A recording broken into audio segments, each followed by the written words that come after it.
Peter, you walk in the dressing room today and there's pack bags and wrap sticks and people shaking hands. What goes through your mind? Yeah, it's not the best day of the year. Gives you a chance to kind of reflect on what we've done here the past 8 months. And you never want to be packing your bags at this time of year, but unfortunately it's time to wrap it up here, and we'll say our goodbyes and move into the off-season here. No ordinary season that ends without a playoff spot, though. An incredible second half of the campaign for your team. You match a franchise record in home wins, second most wins in the Central Division, just 2 points from a playoff spot. What will you take from the journey this team's been on? Yeah, you learn a lot every single year that you play, and this year was no different. Like we always say, that the points in October count just as much as the points in April do. So we found ourselves behind the 8 ball there at Christmas, and really proud of the guys and what we were able to accomplish in the second half. But at the end of the day, we're doing this interview today and not in 2 months. So it hurts that we were that close, but it is also, it's nice to know we gave ourselves a chance right to the bitter end there, and that's something we can kind of hang our hat on going into the off season. What was the experience like seeing this thing start to pick up steam coming out of the holiday break when it seemed highly unlikely you'd even be in the playoff conversation? Yeah, that's something that is pretty internal.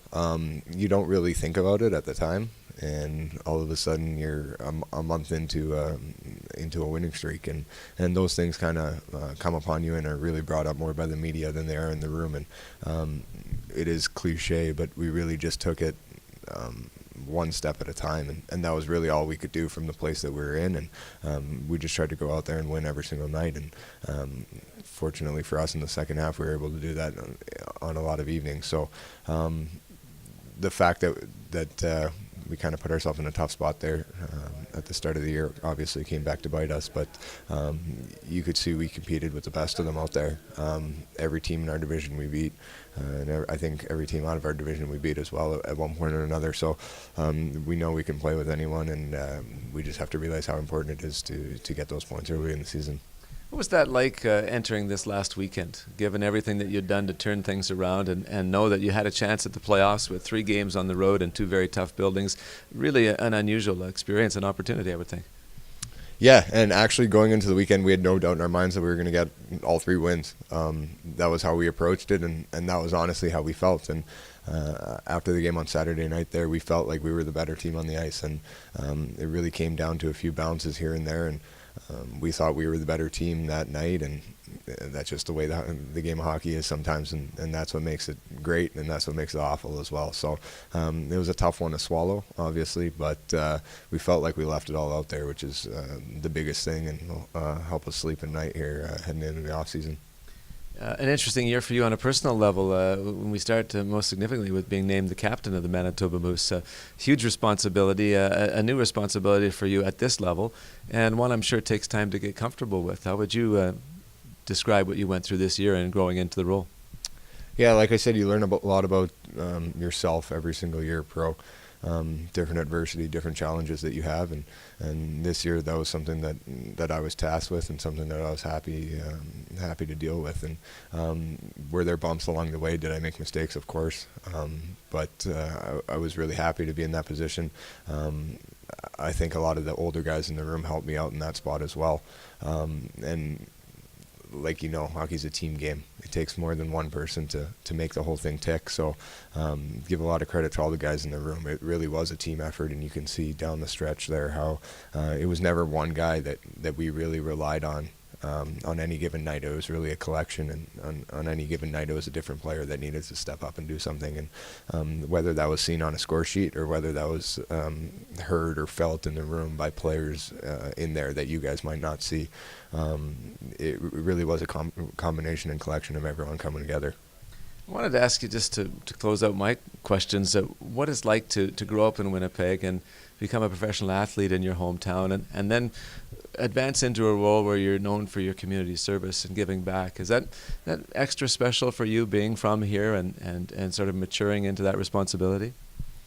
Yeah, I think in the position we're in, we definitely have a responsibility to give back, and I've seen it through my whole career. I was the kid on the other end of a lot of those visits when I was younger, so you realize how much it means to you when you're little, and when you can look back and reflect on that. Now that I'm in the position that I'm in, it makes it really easy to be able to step into those positions and do those things. Like I've said before, it really trickles down through the organization. The leaders up top, Chipper and Zinger, really put their efforts toward the community first, and that's something that we all see down here, and we really respect and try to do as well. So the more we can give back, I mean, the better off everyone's going to be, especially being from Winnipeg here. I see firsthand how much and what big an influence we have on people. Scott was talking to us about the relationship you and he had, and how it took a while to develop sort of the willingness to speak boldly and frankly about tough stuff. Did you find that was a tough process to get to the point where you could talk to him about just about anything?